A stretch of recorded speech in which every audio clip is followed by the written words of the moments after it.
চন্দননগরের ৩ নম্বর প্ল্যাটফর্মের দিকে ঠাকুর দেখা শেষ করে তারপর আমি চলে এলাম ১ নম্বর প্ল্যাটফর্মে সাবওয়ে দিয়ে খলিশানির প্যান্ডেলে।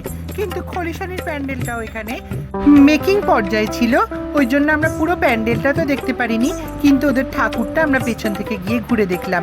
ভীষণ সুন্দর ঠাকুরটা হয়েছে, তোমরা দেখো কি সুন্দর লাগছে ঠাকুরকে, তাই না? আমি বেশ কিছুক্ষণ ধরে ঠাকুরের ফটো তুললাম, ভিডিও করলাম, আমার বেশ ভালো লাগলো।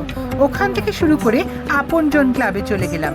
আপনজন ক্লাব একটা খুব বিখ্যাত ক্লাব চন্দননগরের, এবং ওখানে খুব সুন্দর ঠাকুর প্রতিমা ছিল এবং প্যান্ডেলটাও ভীষণ ভালো ছিল।